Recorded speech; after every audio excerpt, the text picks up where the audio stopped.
All right, everybody, we're back at True North Vision with my good friend Ben Baker, State Representative, District 160, right in Missouri. That's right. It's good to be here. It's about time you're out here again. I guess last time you were out here was Halloween time frame when we had the zombies kick in, and you couldn't participate because you had just had shoulder surgery or something? Back surgery. Back surgery. Yeah. I know. I'm just now getting back to normal, I guess. It's like everybody's got one of those hats where they just put a bunch of excuses in there. Yeah. And you're like, okay, this is why I can't shoot zombies today. Back surgery. You don't know how bad I wanted to even do it anyway. Yeah, well, that's right. We've got next year. Next year we'll be doing it again, or this year I should say, and it's going to be bigger and better with more zombies out here at the compound, and people can come out and shoot. So it's going to be a lot of fun. I'm glad you're here. Come hang out with us. I appreciate the opportunity.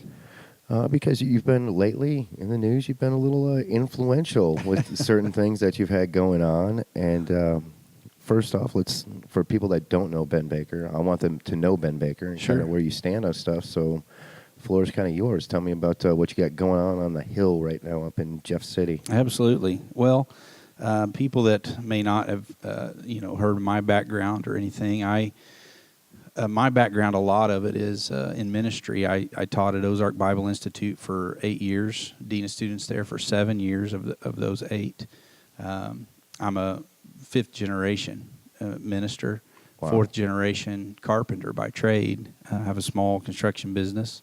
So hard work and clean living, that's kind of something that I'm very familiar with. Mm-hmm. And so that's, in a nutshell, kind of my background, and leading up to getting involved in politics. It's not necessarily something I thought I would ever do. Mm-hmm.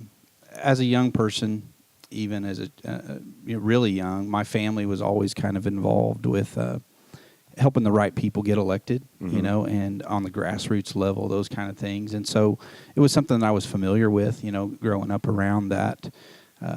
But several years ago, opportunity came about to run for city council. And it's, again, something I never even thought about, on a city level.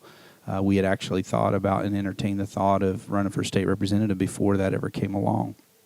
And it was just there was a need there for leadership. Mm-hmm. And so we prayed about it. The first time we were asked that year, I decided against it, didn't feel like it was the right timing. And then the following year, felt like it was the right timing and did that. And the rest is history, just a lot of things that came through that, and huge learning experience for me.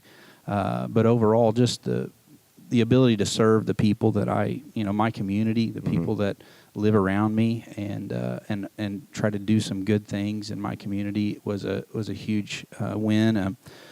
Just something that it really made me a better person as well. And so it's been an interesting ride. Ran for office for state representative this last election and won. By a pretty big amount, too. I don't we think did. It wasn't close either. It was like, yeah, okay, it's Ben. Let's go on to the next. It was let's a big talk about win. Something else. The primary, we had a 3-way race, and we won by over 2,000 votes in that 3-way. I think we had around 60-something% in that. In the general, between the Republican and the Democrat, we had about 76% in that race. That's awesome. And I know the person that you ran against as well. What was her name? Angela Thomas was the Democrat. And she's candidate. she's a pretty good person too. I mean, that Right. just shows how people spoke, and that's what they wanted, and it was really cool. And on that, I know, because I follow you on Facebook and I see everything you got going on, and I scratch my head at some of the reactions that you got. Let's talk about that bill that you just recently got pushed up, because I've got my feelings on it and love to entertain it, and we'll talk about it, but I'm kind of keeping everybody waiting. But go ahead, let's talk about So this goes back to teaching a U.S. history class on a college level for 7 years, or I guess it would be 7 years. So I began to notice, and I'm talking about my students in a Bible school, right? Mm-hmm. You're talking about students that are familiar with the Bible, but there was a disconnect in that when you would start talking about the connection of the influence of the Bible as literature on our founding fathers and the founding documents. If you look at the founding era, which was 17 1863 through, 1863 through. I'm way off on my dates here. It is That's it okay. is 1763. So there was a date, and then there was another date. Right, through 1805. That's the founding era documents, right? Mm-hmm. All those documents put together in that era. About 94% of those documents had biblical content. And about 32 to 34% of those documents had direct biblical quotations. So you're talking about a huge amount of influence and impact from one document on all the founding documents, which and the philosophy of the founders. If you read history objectively, it's a fact that there was a huge influence from the Bible on them and on their thinking and on policy and on law and all these other areas. And so my students had kind of this disconnect of what that connection was about, you know. So I that's kind of where it went back to. So when a couple years ago, there was some bills that were passed in other states. I think Kentucky was the last one that I was kind of watching and tracking that legislation through that state. And so what I did when I was elected, I took the legislation from some of those other states, and down in the basement of the Capitol, there's actually a whole group of people that's called research and analysis, and they're lawyers. And so you take an idea to them. You can just simply say, this is what I want to do. And they'll say, okay, you know, and they'll ask you some questions and get some details about it. And then they'll actually go and write that legislation, the letter of the law as it would be. That's crazy. For you, they'll present it, and then you can, you know, say, well, I'd like this changed or I'd like that changed. But you're talking about professionals that know what they're doing. So I took that legislation to them and from those other states and said, this is what I'd like to do in Missouri. So let's make it fit for Missouri. And that's what they did. They came up with House Bill 267, and I pre-filed that, I think, sometime in December. And then January, when session started, we started moving that through the process. So what that bill does, in a nutshell, is it allows school districts in Missouri to offer the Bible as an elective, but from a historical literary perspective. So it's not teaching religion. So it's not just sitting around in a circle and talking about, okay, let's open it up to this. And I don't think a lot of people know that stuff. You know, I mean, I saw so much of the backlash that you received from that. Like, even for me, on my perspective on what I saw of it, I was like, you know, you get that argument, oh man, that's just opening up that box for all these other religions and all that stuff. And it's like, you know, that's not even really the point of the elective on it. And, you know, I think most people don't realize that. And I didn't even completely realize that till you said that.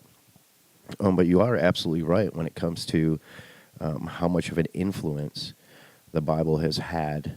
And I think we're just in that time and age right now where people don't even want to hear that. They don't want to hear about influence from religion on anything. You know, those people that are kind of on the fence with stuff. Sure. You know, there's a lot of misconceptions, even when it comes to implementation, right? So it's an elective, so that means it's a choice by the student, and it's also a may in the law for the school district. So the school district is not mandated to offer it. They can make that choice if they so choose.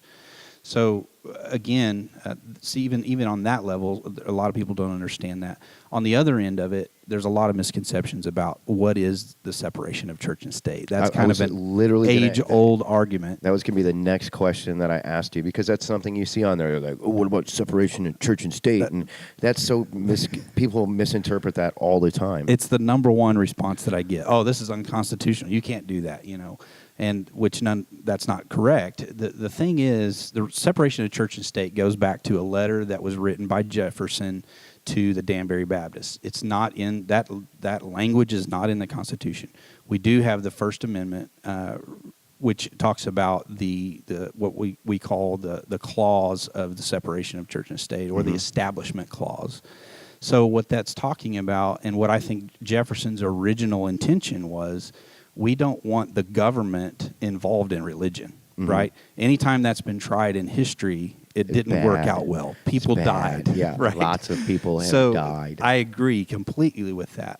But I don't think Jefferson was saying that we are barring Christianity from the public space either. Mm-hmm. I think that it was a given, really, for the founding fathers and the founding era in those documents at that time, that this is who we are. I mean, we left England because of persecution of the Christians to come to a place where we can freely worship and do all that. I mean, many of the colonies, state, and even the state constitutions of a lot of the states early on mandated that you were a Protestant before you could even vote. Yeah. Right. So, which I'm against, right? I'm not for that. Hey, you heard it right here, people. Yeah, Ben Baker says you have to. No, and I wouldn't want it that way. I'm a huge believer in the freedom of choice, and so is God. Mm-hmm. You know, I mean that's a given. So there's a lot of misconceptions about the separation of church and state. What is it, and where does it fit in today? Mm-hmm. You know, in the current law, you can still have any class, like a world religions class or a comparative religions class, which I'm all for. I think our students need those other perspectives. Mm-hmm. They need all of them. Well, you can't just read it on Facebook. I mean, everything that's on Facebook is the absolute truth. But it's probably not the best idea. But that's what people are convinced. They're convinced that, you know, a lot of people, they're like, well, we don't need this in there. But, you know, for me, like I said, when I first heard about, you know, the elective Bible class, there's that part of me that's like, that's not a terrible idea. Whatever, it's an elective. If they want to do it, cool. Right. You know, and if not, whatever, cool too. You know, go take that zoology class or whatever that you want to take. That's not directed towards that. But Greek mythology. Yeah, but there is history. You know, there's definite history with that. And you know, if we're not paying attention to those things, the next thing you know, it's like, you know, we get told that CNN invented America. Yeah. You know, and it's just how we get sold by the media on, you know, what's important. Because, like, I'd see so many people that comment on your stuff that weren't friendly. Yeah. That would just say mean and, you know, spiteful stuff. And it's like, do you realize that, you know, the Bible's not really a bad thing? Right. You know, like the thought that someone wants to, you know, improve and remember and preserve history and learn from it and make it better, not just kick it off to the curb and never talk about it again and whatever else, and let's just all be the same. Let's all be vanilla, for lack of better words, or chocolate, or what, you know what I mean? Right. You know, that people are afraid to stand up for what it is that, you know, you can stand up for something that you can believe in, but you can do that without being malice. You can do that without being, you know, jerk-offs, for lack of better terms, and I see that on both sides. Yeah. You know, that's one thing that you and I were talking about in regards to, you know, the pulse, as it will, up on the hill right now, of how everybody's really not that different. You know, it's the same people that are up there making decisions, you know, at the state level, even at the city level, state level, national level, world level now. Yeah. But people are so fixated on certain faces, you know. Well, it has been so, you know, I call it mediocrity. It's something that has been in place so long in politics. And I think that is one of the reasons why you have a figure like Donald Trump that comes on the scene and completely blows it up, you know, and they don't understand it. They can't relate to it because they've had it their way so long, where that Republicans, Democrats, you know, really there's, in a lot of ways, there wasn't that much difference. And, you know, like him or not, the thing that he has done is the promises that he made, he's fulfilling those promises. And, you know, again, whether you agree with them or not, that's something that a lot of presidents would promise things and they wouldn't follow through. Yeah, they would not follow through on those agree. policies. It's just like, for one thing that he did that I can't remember how many presidents in the past have promised that they would do, is the situation in Israel, where moving the capital to Jerusalem and moving the embassy to Jerusalem. That's something that every president in my lifetime promised that they would do and did not do. Yeah, and you can watch that on YouTube. You could see every single, like, all the way down the chain, that next president says, oh, yeah, we're going to do this. Yeah, we're going to do this. And he comes along and does it. And everyone's like, what? Yeah, what in the world is this? Yeah. And it's like he said he would. And like he invented the idea. Right. Know? And that's the thing. You know, it's like people are so fixated already. They've already got their minds made up on so many things. You, as a leader, how do you overcome that when you're trying to have a conversation with somebody that's, you know, spooled up on Facebook or whatever else? What do you remind yourself, you know, when you're getting ready to have those conversations, or when you're seeing stuff transpire that you know isn't correct or they're not getting the full information, how do you mentally prepare for that, knowing that that conversation is going to be difficult? That's a great question. And the thing is we're living in a time with social media that's different than it's been in the past with politics as well. And that is, I mean, even in my area, I don't think the last representative had a Facebook, but he didn't really engage there on that platform. And that's something that right now there's a huge value in being able to push out a message and really keep people updated with what you're doing. I'm attempting to do that now. But it does put yourself out on the line, too. And because people can get on there and you can't control who gets on there and comments, you can't control what conversations they start having. In fact, there's been lawsuits for those who have blocked people who are politicians blocking constituents because of the things that they may say. So, and we believe in freedom of speech. We want people to be able to voice their opinion. But you're right, there's a lot of misinformation and people that, just for a lack of a better term, they're hateful and rude because they don't agree, which I take that as a challenge. And that's how I view it. And that is, how can I kind of bring this conversation down to a level where we can have a civil discussion, right? And come from both sides. And we may walk away agreeing to disagree, but I always try to have that opportunity. There's some, though, they don't want that opportunity. Yeah. They want to be able to sit behind their computer at their house and blast you and never face you in public, and have a real conversation. And that's something that I look at as weakness. If you can't... It is. There's no doubt that's right. definitely If weakness. you can't face that person and have a discussion, what good are we bringing about with that? So I look at it as a challenge, and it's just inevitably the way it is now with social media, with email and everything. I mean, last week, for instance, okay, you might have seen I put a poll up on my Facebook where there's another bill that one of my colleagues has that has to do with the phrase "In God We Trust." Right.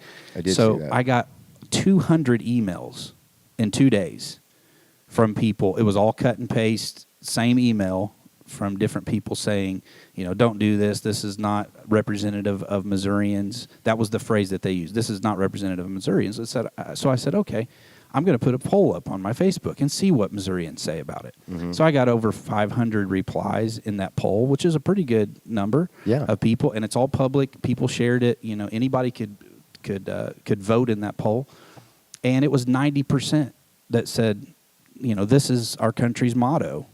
So why wouldn't we use it in public space, right? Yeah. So that's the kind of climate that we're in right now. It's very polarized, and but I always look at it as a challenge of, well, let's talk about ideas. Don't throw mud at a person or slam their intentions when you haven't had a discussion to see where they're coming from. So it's a learning experience, and I love that part of it. I mean, it has its moments of frustration. When I've gotten death threats. Oh, I don't doubt for it. me and my family over issues. I did as mayor. Yeah, see, and that's crazy. And I definitely want to hit more on that real quick. We're going to go ahead and listen to some stuff on Tommy Hawks, and we'll talk about how awesome that place is as well. All right. And we'll be right back. We need to go there sometime. Oh, yeah. I'm down. Well, we're putting in one here. So we'll be back. Tommy Hawk's Axe House, the biggest axe throwing venue in the Midwest, right here in Springfield. Indoor axe throwing, shuffleboard, cornhole, and more. We are a BYOB establishment. Make your reservation online. And we're back with the True North Vision podcast with Ben Baker out here, State Representative, Missouri State Representative. Thank you again for being out here. Oh, it's great. I appreciate you having me. Heck yeah. Well, we were having that good conversation before we get to hear from Tommy Hawks. Tommy Hawks is awesome. It's right down in Springfield, Missouri. Veteran organization where they throw tomahawks. So much fun. Oh, it's if people therapy. If people haven't experienced what it's like to throw a tomahawk, it's one of the coolest things ever. And if that's not really your thing, they've also got all the other outdoor games like the ladder ball and cornhole and washers and. I can play some cornhole. I don't doubt it. You're a Missourian, so if you live in this area, it's like you kind of have to. If you want to be one of the cool kids, you have to be able to play some cornhole, which is cool. So before we went to that break and got to hear from Tommy Hawks, we were talking just the pulse of everything that you're seeing in Jefferson City, and you've been in office now how long? Since January, so we're coming down to the end of the session, which is May the 17th. Are you excited for a little break? Definitely. I believe it. You know, I know you're a solid family man. That's one thing that's super commendable. And so I know you're probably, I'm sure the whole family's like, oh, it'd be nice to have. Yeah, it gets old, every week having to leave on Monday and be gone through the week until Thursday. But they've adjusted pretty well to it, and it's been quite a transition, between family and work and all those things. But we've come through it pretty good. That's awesome. That's good to hear. So I told you earlier when we were on break there that I wanted to read something to you. I think most people, the pulse that we're at with the country right now is we want people that we know, one, that are just grounded in their ways. They're open to different things. But, one thing that we were talking about was the fact that it's tough as a well-grounded politician to make those tough decisions sometimes, because you can't please everybody.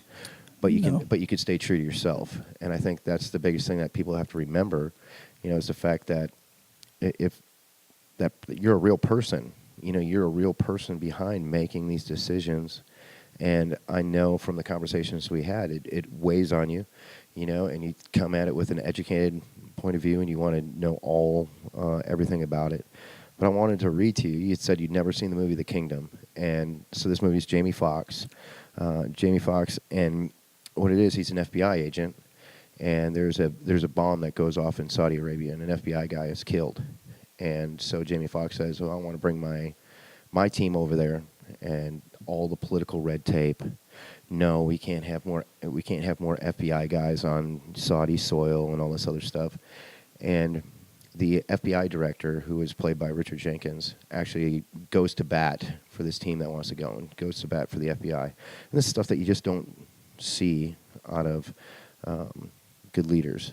But I wanted to read it, what he says in there, and he was talking about, he was an officer in Vietnam, and this is Richard Jenkins that's having this conversation. And he said, Westmoreland made all of us officers write our own obituaries during Tet, when we thought the calling were going to end it all right there. And once we clued into the fact that life is infinite, the thought of losing it didn't scare us anymore. The end comes no matter what. The only thing that matters is how do you want to go out, on your feet or on your knees. He said, I bring that lesson to this job. I act knowing that someday this job will end, no matter what. You should do the same. So it's that knowing, hey, I was put here for a reason, and I'm going to make the moral good decision, good, bad, or indifferent, because there's always going to be people out there. You're always going to have the haters.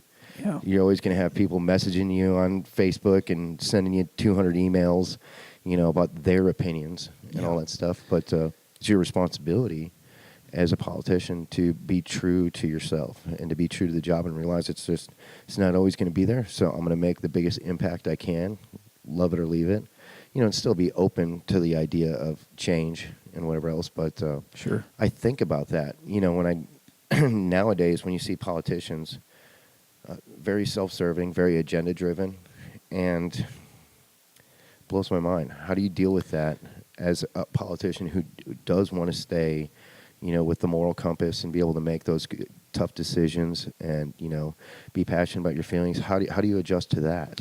Sure. There's a lot of adjustment there. What you're saying is so true about being a principled leader.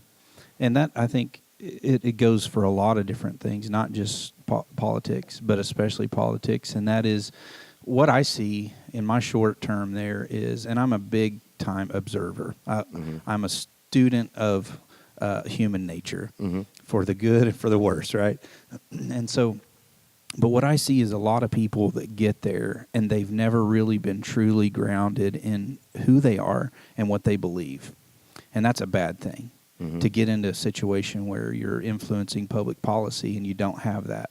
So that's something that, to me, has been a huge advantage. I have a solid foundation. I know what I believe. Yeah, there's things that, you can change on to some degree, and there's things that you're not going to change on. I'm not going to change on. And so, and data, that's a huge influence of my decision-making process. I do want to look at the numbers and how has this been implemented in other places. Has it worked? Has it not worked? that all figures into it. But I tell people this.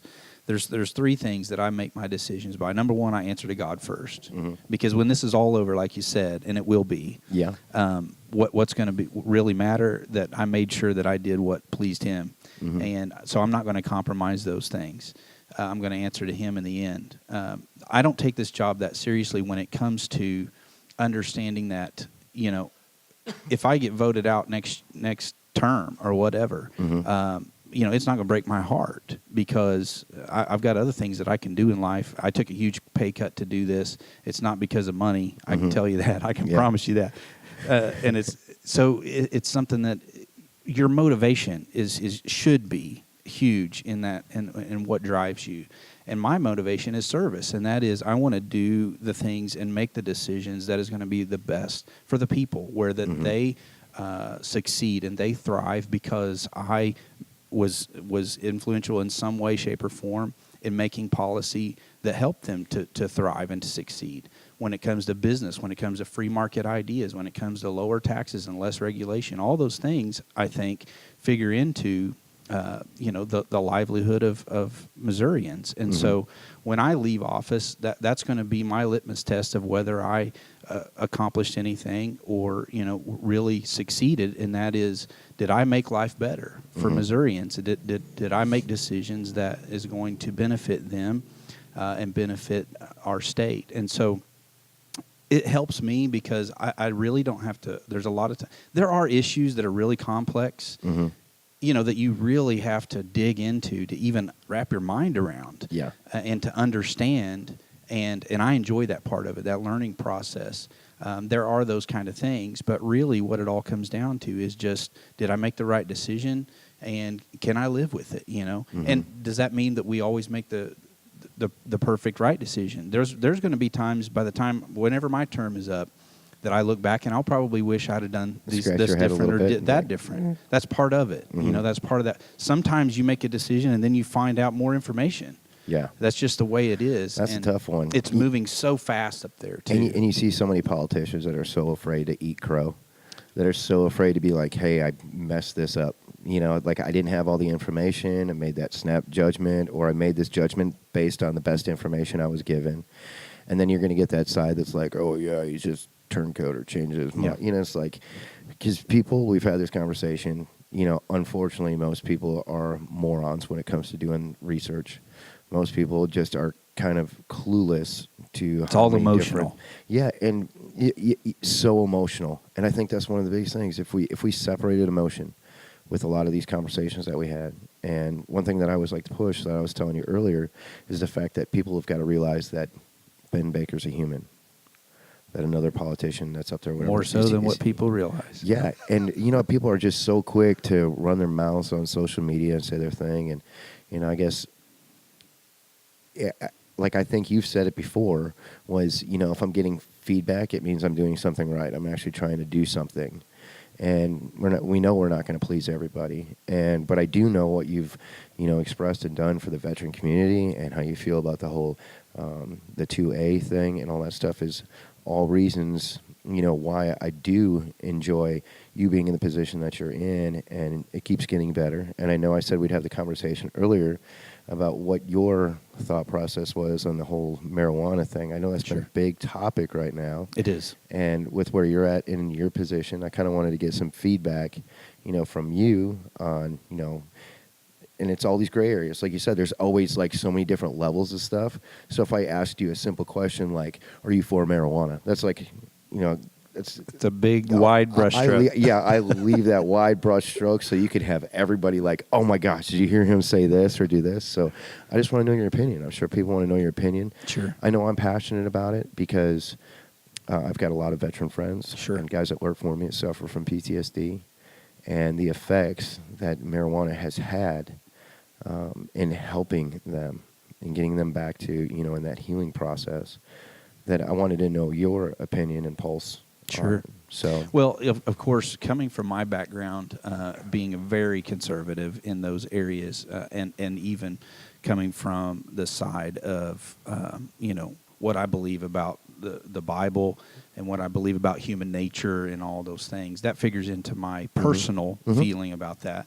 And, I've never smoked marijuana. I know what it smells like because I've been around people that do or have. It is kind of delicious, though. I'm not going to lie. Those kind of things. So, I'm careful when it comes to some of those things that I know that are addictions, that can become an addiction. And I see it's, you can't do away with the fact that our culture has some problems with addictions, right? We do. So I take that into consideration. Now, where we're at right now with the medical marijuana, which I think is different than recreational use in a lot of different ways. The law that was passed that the people voted in I've had a lot of conversations with people, because again, that's how I learn and how I understand things is I'll ask questions of everybody I can find a person to ask a question of. Heck yeah. And so in these conversations, I'm finding out that Missouri's law that was passed is actually one of the best that has been done as far as the right way of going about it. It's not completely open-ended. Colorado's is completely open-ended. There's no regulation almost at all. And I'm careful with that because I lean more of a libertarian view on some of those things when it comes to regulation. But then in some areas, we do need some. So in this, it's something that the way the law is, it is very, very clear of going about that process. I do see that not only can this be a good thing for business and for another revenue in our state, but also helping people that have medical issues and things where that can be a huge help to them. So I understand that, and I'm for that.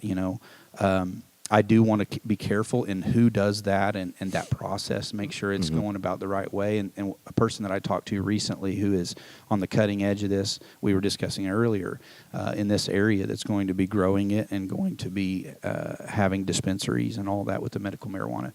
Very professional people, a doctor, all of his life and now retired, and they understand it inside and out. And they're wanting to do it the right way. Those are the kind of people I want to be in that industry. Yeah, that's important. I mean, you can't just go down to, goofball in the corner and be like, hey, go ahead and give me an eighth real quick, and then expect people to be like, oh, that's cool. For me, like my thought process on it, like you said with the regulation and all that stuff, it's my worry is it's going to be over-regulated. And we get that with so many things, and like you were saying with your opinion being conservative and what you came from, I still think for some reason that the marijuana thing is just still such a taboo conversation. Like we were saying earlier, if I had said to you, oh yeah, yesterday I got done with work and, I drank a 6-pack of beer and hung out, and you'd be like, okay, cool. And wouldn't even think twice about it. But if I was like, yeah, so I was on my back porch, lit up a couple of bowls, smoked a couple of bowls, and a lot of people are like, what? Yeah. It's just weird how that conversation is, and really, is there that much of a difference? I'm just sitting at home. So when you talk about from the recreational side, I think a big part of it is people don't want to, have to go through big pharma to know that weed's going to, cure some of their ailments. It's going to relax them. And like we talked about, there's obviously that being able to keep an eye on it, because you don't want that same person to go get in a vehicle, get in a car accident, and kill somebody because they weren't paying attention. Like I know at some point in my life I was probably high enough where driving probably wasn't the best answer. Like I get it, and I'm cool with that, And just the same thing with alcohol. It's very easy, I think, us as Americans, it's easy to overindulge on something that's good, on something that we find enjoyment and joy out of, or something that relaxes us, and then that's when the addiction is really created, because we do have a really big issue in America with addiction. Yes. And I think with legalizing it across the board, I think you're going to have a lot less of that, because it's going to be more open. It doesn't feel like you're doing something wrong, or whatever the case is. But like you said, there's so many different levels of red tape and getting through it, and who should be able to and who shouldn't be able to. One of the big things that I've had, conversations with and stuff that I've been reading up on is the fact that, when stuff like this goes through legislation, you get all this other stuff that gets thrown in there. Like, sure, you can use medical marijuana, but now you can no longer own a firearm. Right. And it's like, then you start losing freedoms. Yeah, and how does that happen? Like, like you said, you've got that think tank of lawyers that sit down and they'll write a bill. I mean, do they really that's the confusing part. And I think that's really a lot of the confusing part for Americans and people that want to be in touch with stuff like this, where it's like, okay, who made the bright decision to say, okay, you can do medical marijuana, but then you can't own a firearm? Yep. You know, that's my real question. Like, okay, you can drink alcohol and you can own firearms. You can do whatever else and own firearms. You know, why? How does that happen politically? There's a lot of different ways that it can happen overall, and I'll say this, and then I'll go back to that. One of the questions that I always ask when I'm making decisions regarding legislation, and that is, should the government be doing this? Mm-hmm. Or should the government be involved in this? That's a really good question to ask in just about every issue, especially this one, you know, with marijuana. And typically what has happened with the states that have went with medical marijuana and passed a law in that way has moved toward recreational use. It's coming. It's going to happen. It's just a matter of time is what I see taking place. Yeah. But again, going about that in the right way, I think, is important. Having the right amount, but not too much. Yeah. But then But that's just like anything. You know, I mean, like you said, there's so many gray areas to it. It's like, you know, when you ask that question, should government be involved in this? It's like, my thought process is whatever. If people want to have a few plants in their backyard, you know, cool, whatever. You know, I mean, that's not my thing. Like I said, I've done it in the past, but I'm not like, you know, I want this ability to grow and just all the other stuff. Right. You know, and I think, but there would be people out there that would want to do that, you know, and it's like. Regarding the legislation, the process of that has been an amazing thing to me to learn about, and the different levels of it, you know, because when you introduce a bill and you have that initial language, that doesn't mean it's going to stay that way, because when that is brought up to the floor, it's debated, and during perfection, people can add amendments to that and change it.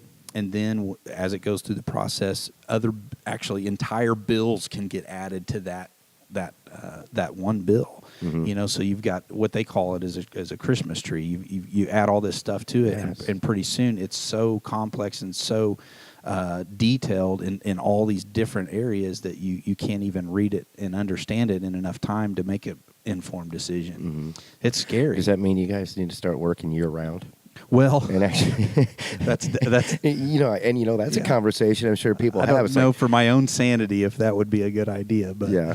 But yeah, I mean, it does happen, especially these few weeks leading up to the end of session. You know, you're trying to cram through, and they say that's where your bad bills get made. That's where bad law happens, is because it's in a hurry, and a lot of times you don't have the time to really vet it. One of the things that I try to do is go to the person that either is the bill sponsor of those, or that was in a committee where that came through, and they'll pretty much have an idea about it. So I'll ask them, what do you think about this? Is it a good idea, a bad idea?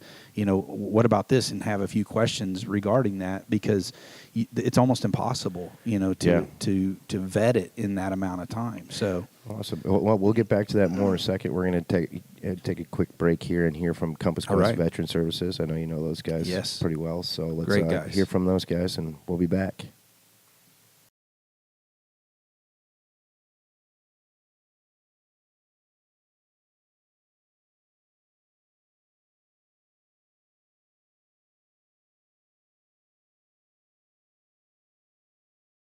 All right, and we're back after a nice message from Compass Quest Veteran Services. I know, again, we've talked, Ben, about your love for veterans and your ability to help and make voices heard. And so for Compass Quest, it's a really huge deal for us. We've always been really close to them.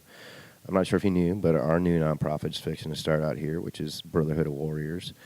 We rebranded the name, and so we're going to be Brotherhood of Warriors for the nonprofit side, and we've got a Veteran Appreciation Night coming up for the Joplin Outlaws. So I know you talked about being out there for that. That'll be June 15th, and that's going to be cool. It's always fun. This is our third year doing it. Mark Raines over there, the GM, fantastic human. He loves helping out veterans. He's got a great organization over there with the Outlaws. I think they need more visibility. Yeah. And hopefully we can bring that to them. I love going to the ball games. I take my boys out there. You know, it's a great atmosphere for the kids over at Joe Becker Stadium, right in Joplin. And but yeah, June 15th, we're going to be having Veteran Appreciation Night out there, raising money for the Brotherhood of Warriors. And so if there's anybody that you know of, or anybody out there that's listening that wants to, you know, donate to that, we could provide tickets and all that stuff. And it's going to be a good time. Sounds like a lot of fun. We'll put a little shout out on that. And yeah, so Ben, let's continue our conversation. We were kind of talking a little bit about, everything political, whether it was marijuana stuff or, gun control, all that stuff. For us, we know it all starts with leadership, where you're at on the whole leadership side of Everything things. rises and falls with leadership. Yeah, so I want to know, the people that listen want to know, what is it that drives you to be a better leader and be a good leader, and what is it that motivates you? Well, I think it's something that you have to take the initiative and be proactive about bettering yourself. Something I always taught my students in school was we always have room for improvement. Mm-hmm. And I think we live in a time in our culture right now where there is a deficit of principled leadership. Mm-hmm. There's a need for that, and on every level, whether it's politics or what you guys do, and it's something that people a lot of times, and this is even with psychology, it teaches you that if you do the same thing over and over again, you're going to continue to get the same results. That's a fact. Right? Mm-hmm. So innovation in every area. I'm a huge person, when it comes to innovation, I love to hear about it. I love to get those new ideas and find out what, validity is on those things. And that's why I so appreciate what you guys have been doing and from the very beginning, and because I saw it as a truly innovative way to teach leadership. And that's something that companies recognize the value of, because again, if you don't have employees that want to better themselves and rise to a place of leadership, your growth is going to be stunted. You're not going to have the success that you could have if you were able to develop that leadership in your employees. And so, and not only that side of it, but why I love what you guys do with True North is because not only is it doing that for companies, but it's also giving such a great outlet for the veterans that are returning that need that camaraderie. They need that brotherhood of others who can relate to what they go through and the things that they face that are so unique. And so, man, it just fits that need on both sides of that, but yet offers such a great product that's truly innovative that I think it's on the cusp of being one of the greatest things in that area when it comes to leadership improvement. So, and that's what we're going for. Just like everything that you said, where it's that constantly trying to improve and get better. And I think that's one thing that True North has really evolved into, where it was a bunch of us that just started off like, hey, leadership can be improved, and we feel that we've got a better way to do it. And we started to do that. We started to implement that, and then we saw the value on the other side with, holy crap, this is really helping other veterans as well. Right. And, that's why now with our start of the nonprofit, it's to get more veterans to the area, help them with housing, help them with, bills and career progression, and actually reintroducing them to society, what it is that's important on, the skills side of the house, how to communicate better, because we do have a different way of talking. We have a different way of getting our point across. And I think for the longest time, people have just kind of pushed that off to the side, like, oh, they'll be fine. But what we've been seeing from it is our ability to say the real side of the house. This is what you're going to face. This is how you can be better at it. And be able to provide that outlet for veterans who want to just have that time to depressurize too. And it feels really good that you noticed it, that a lot of people are noticing it now. They get to come out here and do the training. There's just a lot of value in the fact and the opportunity that we've been given with having this facility. Now, you've seen it evolve and change over the last, year or so. And I remember, we were kind of talking about it earlier when you came out here, when you were doing your run, and you came out here, and I was on the brush hog, and you said, hey, I want to come out, and I want to talk to you about veteran stuff and all that and film it. And I said, okay, but I'm going to be wearing my Ranger panties. And you're like, Jimmy, I wouldn't have it any other way. I feel like deep down in your soul, you're like, oh, God. No, not at all. This is going to go on their Facebook page. No, I'm a huge, I love people that are genuine and that are just authentic. We have such a need for that in our culture right now. In politics, everybody wants to put on a facade and be something they're not, and it's part of the problem. It's a huge part of the problem. When somebody can just be their self, what you see is what you get. People they're like a magnet. I mean, to that, it's something that they're drawn to, because that, I think, is a huge part of good leadership, and that is being authentic. I would teach that to my students, and even in ministry, and that is, you have to be real with people. Mm-hmm. Your good times and your bad times. You have to be willing to admit that you made a mistake and say, I'm going to try to do better. Because you cannot put your place in a situation where they think that you're not human, that you're beyond making mistakes, because we're not. Empathy. It's all about empathy, and that's something that I had a conversation with someone else with the other day, was the fact that now we're in this society of guilty before proven innocent. Oh, yeah. And that rape culture, for lack of better words, where like second someone messes up, all the media, everyone on the opposite side of the of the fence or whatever it is, they just want to completely bash that person and put them on just that one thing that they said wrong, on that one thing. Now, obviously, there's times where people deserve, like, hey, this is what you got coming your way. But for the most part, I mean, it's just little stuff that happened, 30 years ago, and which, I'm not trying to minimize maybe some of the things, but people should have that ability to say, hey, look, I messed up, I'm sorry. Now, if there's like legal stuff with it, I get it. If there's stuff that's, criminal. But I think people are so quick to just take empathy out of the equation, that they're not even considering the fact that who it is that they're talking about is human, right, is going to make mistakes. And that's one thing I always talk about in class is, one, you have to have that ability to forgive yourself for being human, realizing you're not going to be perfect. You're gonna mess up some things. You're not going to say the right things. You're not going to always do the right things. It's life. But then it's us as leaders, and it's us as humans. It's our responsibility as well to forgive others for being human, for realizing, hey, they're probably not a bad person, so maybe I should think twice about making this new Facebook post, right. And like I said, and we see it a lot on the political side. Like I said, I know you to be a very good human with the absolute best intent of just trying to leave things better than they were before you got there. And to see people have, negative, things to say about that, it blows my mind. It literally just like it almost upsets me, where I just want to take some people and I just want to freaking shake them and be like, you realize, you're getting so worked up over, wanting to put something down that, everything just gets lost in translation. And I think that's what the media has wanted. I think it is. They want us divided, and that's the thing that we're, where we're at right now.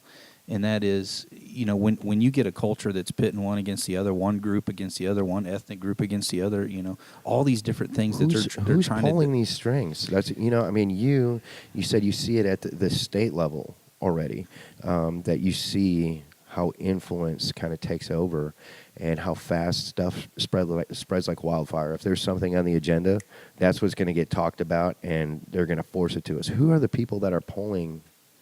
Well, that's the thing. Strings. You've got power players. People like George Soros, for instance. I mean, you're talking about a multi-billionaire who has been, he's no secret about what he wants to do. He wants to destroy America. Mm-hmm. So we should probably take him at his word, I would think. Yeah. But yet some people, they don't get that. But there is a narrative that is being pushed, and it is trying to divide us in every way, in shape, or form that they can possibly do that, because they've been pretty successful, unfortunately. And I think there's an intention to bring America back down to a third world country and start over with more socialist ideas. I think there's a real concerted effort to do that. So we have to be diligent, to make, if we're going to keep our freedoms and we're going to keep what has made America what it is to this point, then we're going to have to be, the word that the teenagers use now is woke, Mm-hmm. We're going to have to be woke on this. Yeah, got to get woke. I don't get to use that word very often, but somehow we managed to get it in there today. Awesome. But, the main thing is we got to be paying attention. Most people that I talk to, they have no idea about who represents them in government, county, city, state, federal. They, all they do is listen and watch TV, watch the news, and whatever they say, they take it for the gospel truth. Yeah. And unfortunately, it is not the gospel truth in most situations. Mm-hmm. So that's where we get some of the problems that we're dealing with. people need to search for, what is the real situation here, and sometimes it's hard to find anymore. Because, like you said, those power players are hiding that part pretty well. That it's difficult to find the right information, Right. and there's so much media now where you're going to get so far left based or so far right based, but I could read something that's more left based and be like. And I can also read Right. something that's right-based and be like, come on, man. Like, really? I don't know how to fix that. And, speaking to you about, we're not really always in control of this, that there's people right now that are making big moves, that are making moves where we're not even paying attention to. And people want to have a conversation about Donald Trump tweeting something. Yeah. Where it's like, man, are you even paying attention to what's really going on out there? Because, we had this conversation. I saw a Facebook conversation today, I think, in regards to like the Robert E. Lee statue, the wanting to bring that down, or a building that's named after him, and saying, it's time to take it down. And the person that reacted to it said, have you always felt this way, or is this just something now that's been brought to light, and it's the conversation? That there's people really behind the scenes that are forcing their agendas on us, and we don't even realize it's happening. And for me, I told you I'm kind of on the fence about the Robert E. Lee thing, basically because of what I said. What I said to you earlier about what someone said to me is, really dealing with the fact that Robert E. Lee was on the losing side that killed Americans. That these were people that killed Americans, and it's such a gray area, because it's like he doesn't feel, obviously, if we can't have a conversation with him now, but does he feel like he was wrong? Right. Justified. Yeah, and that's the scary thing. But at the same time, we have to respect other people that are like, look, this guy, supported slavery. This guy, the way that the Civil War was, and, doing the history on it about, free enterprise and, leaving decisions to the state and stuff like that. It was much, much more than just slavery stuff, and I think that's what people, again, that narrative, this is what they want to talk about and why they want to talk about it. So let's just make it that. Yeah. And overall, that's the thing that we have to keep in mind, is that, bad things have happened in our history. Mm-hmm. We haven't always done everything right. Mm-hmm. People have made mistakes. Good people, good leaders, good presidents have Mm-hmm. made mistakes. But what good does it do to us and to our children that we're trying to teach? Look, here's history. Here's what happened. Here's what not to do. Right? Mm-hmm. We can learn a lot what not to do from our history. What good is it going to produce if we tear down all these statues and tear down all these things that somebody said, well, maybe they were a racist, or maybe they did this, or maybe they did that? Mm-hmm. What good is that going to do? I don't think it's going to do us any good to try to erase the bad things that happen and paintbrush over it and say, oh, it's all perfect. Well, then we're giving our kids a completely skewed view then of history. Yeah. Rather than saying, look, yep, there's a statue to whoever it was that was a racist or whatever who was. And I'm not saying that that's always the case. There's other issues. Mm-hmm. But here's the decisions they made and why they made them, and what do you think about it? Why do you think that was wrong, or why do you think that was right? And have that conversation rather than just this idea that don't hurt my feelings and don't come against me. Yeah. And maybe somebody did that in the past. What good is it going to do us? I don't think it's going to do us any good. It's going to probably be worse if we try to erase that. So we have to be careful. I watched a YouTube video the other day in regards to the movie Gettysburg. I don't know if you've seen that. Movie. Fantastic, Great movie. amazing movie. And even back when it first came out, people were upset that the generals on the southern side got painted in such a good light. But what you got to see was the human aspect of, they weren't all just, hey, let's talk slavery and whatever else. It was like stuff that really impacted them as humans, as leaders, as stuff that mattered to them. And I think Gettysburg, that movie, got it right. When it talks about that. But some people, they just don't want to hear it. They're like, oh, no, the South was the evil South and we had the all-righteous North, when, in fact, people are just human on both sides. And you see that now politically. Yes. Where people can't just realize, that, hey, we're really not that different. Well, and I think there's a huge push toward a victim mentality. Mm-hmm. They know that you can get attention for being a victim. You can get many times compensated for being a victim.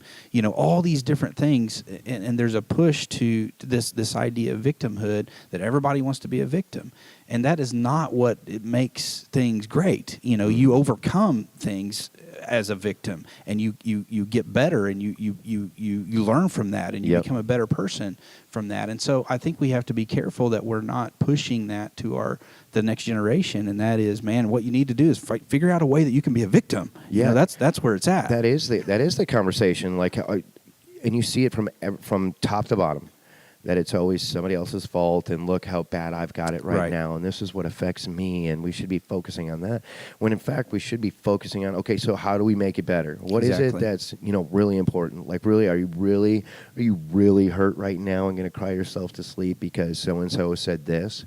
I remember getting taught that lesson in grade school, that we can get past that, and it doesn't have to drive everything, but it's just the way it is right now. And I think in order for that to kind of switch, is to us to have that real eye-opening, to get woke with the fact that, hey, you know, we've got it really, really good in this country. We do. Really good. Now, are there plenty of forces out there that are conspiring to not make it as good and to take different things away? Of course. Well, we get that. That's human nature. Like we were saying, we had that conversation about, you know, people are inherently good or people are inherently bad. And I think they're inherently selfish. I think they're inherently, you know, that they want just what's best for them, and they want everybody else to hear, and they want to yell louder than the next person, instead of just taking that step back and, you know, trying to come together on some of these things. I was at an event last week with Charlie Kirk and Candace Owens. I don't know if you've seen the recent videos with Candace Owens, young black lady that stood before Congress and just absolutely tore it up, told the truth right to their face. And there was a kid at that event that came, you know, because they let people that dissent have a liberal view come and ask questions of them and everything. And this one kid, I almost felt sorry for him. I really did. But he came and he was just talking about how that he didn't think America was a great country, that nobody was happy here, you know, and he wanted to move away and all this stuff. And I wanted to ask him the question, have you ever been outside of the United States of America? Because I have. I've been to Africa. I've been to India. I've been to South America. I've been to places where you'd be crazy not to leave there thinking, man, I'm blessed to live in the United States of America. Yeah. And so it's about perspective, too. And they're feeding this line to our students, even in the higher institutions of learning, especially there in some situations, where, you know, that they want to make America bad, that America is the worst country in the world and all this, and it's not true. You know, we're blessed. We give more to the cause. We give more to our veterans. We do all these things than any other country in the world. Yep.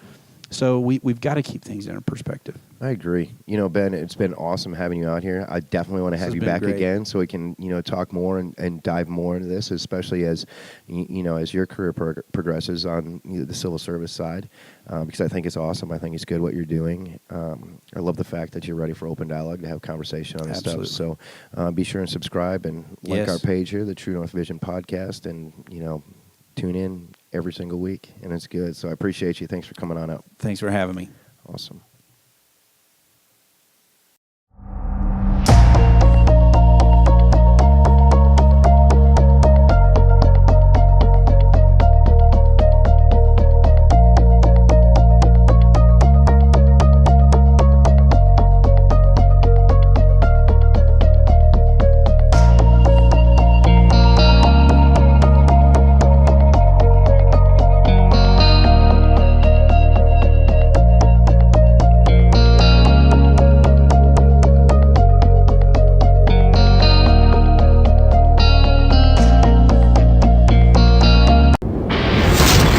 Tommy Hawk's Axe House, the biggest axe throwing venue in the Midwest, right here in Springfield. Indoor axe throwing, shuffleboard, cornhole, and more. We are a BYOB establishment. Make your reservation online at www.tommyhawks.net.